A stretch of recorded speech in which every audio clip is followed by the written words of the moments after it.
تو سنا ہے کہ حضرت معین الدین چشتی اجمیری صاحب رحمۃ اللہ علیہ نے داتا گنج بخش صاحب کو یہ لقب دیا. داتا کا لفظ کس نے ان کے لیے منتخب کیا ہے؟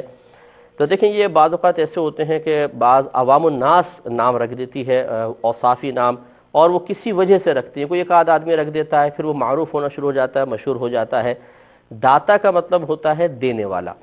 حقیقتاً داتا میرے رب کی ذات ہے. یہ ذہن میں رکھیں کہ اللہ تعالیٰ کے عطا کیے بغیر کوئی کسی کو ایک تنکا بھی نہیں دے سکتا، تنکا بھی نہیں دے سکتا. میرا رب ہی حقیقتاً سب کچھ دینے والا ہے. لیکن اسی میرے رب کی عادت کریمہ ہے، اور یہ عادت جاری و ساری ہے کہ اللہ تعالیٰ جو کچھ عطا فرماتا ہے وہ کسی سبب اور ذریعے سے ہی عطا فرماتا ہے. کبھی تو ایک مخلوق کو دوسری مخلوق کے لیے ذریعہ بنا دیتا ہے. جیسے ماں سے بچہ دودھ پیتا ہے، ماں باپ اس کو کھلاتے پلاتے ہیں، بڑا کرتے ہیں. ٹیچر سے وہ علم حاصل کرتا ہے، کتابوں سے علم حاصل کرتا ہے، لباس سے سردی گرمی سے بچاؤ حاصل کرتا ہے، اور بہت دوائیوں سے علاج، ڈاکٹروں کے ذریعے علاج. تو یہ آپ سب دیکھیں کہ ایک دوسرے کی مدد کر رہے ہیں، تو ایک دوسرے کو کچھ نہ کچھ دے رہے ہیں، نفع بھی پہنچا رہے ہیں، ضرر بھی پہنچا رہے ہیں. تو ہم یوں ہی کہیں گے کہ حقیقتاً تو دینے والی ذات فقط اللہ کی ہے، روکنے والی ذات اللہ تعالیٰ کی ہے، نفع پہنچانے ضرر پہنچانا اللہ کے ہی دست قدرت میں ہے. لیکن اللہ تعالیٰ جب چاہتا ہے تو ایک کو دوسرے کے لیے، ان چیزوں کے لیے وسیلہ بنا دیتا ہے.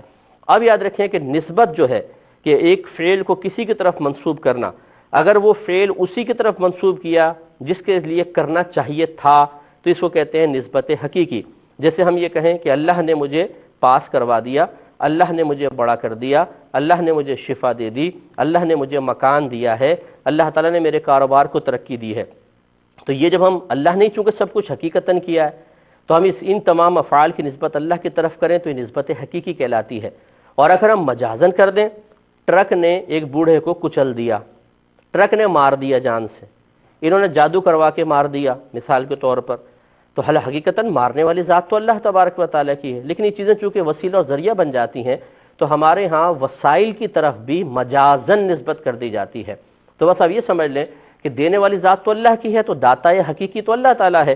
لیکن اگر اللہ تعالیٰ نے کسی بندے کو کوئی نعمت عطا فرمائی اور وہ دوسرے کو دیتا ہے اور کوئی مجازن اس کی طرف داتا ہونے کی نسبت کر دیتا ہے اس عقیدے اور یقین کے ساتھ کہ دینے والی ذات اللہ تعالیٰ کی ہے، انہوں نے ان کو دیا، یہ ہمیں دے رہے ہیں، تو اس نسبت سے ان کو اگر داتا کہہ دیا جائے اللہ کو حقیقی داتا سمجھتے ہوئے تو اس میں کوئی شرک کا پہلو نہیں ہوگا اور یہ بالکل جائز ہوگا. لیکن اگر کوئی یہ کہتا ہے کہ اللہ دے نہ دے، یہ بندہ ہمیں دے سکتا ہے، تو یاد رکھیں کہ پھر ایسا دعویٰ تو نبی کے لیے بھی کریں گے تو انسان دائرہ اسلام سے خارج ہوگا اور شرک و کفر میں مبتلا ہو جائے گا. اس لیے دینے والی ذات اللہ کی ہے، اس وجہ سے وہ داتا حقیقی ہے. اگر بندے بھی کوئی ایسا سخی آدمی ہے کہ دے رہا ہے، لوگوں کو خوب بانٹ رہا ہے، تو اس کو آپ داتا کہہ سکتے ہیں، لیکن مجازن کہہ سکتے ہیں، اس میں کوئی حرج نہیں ہے.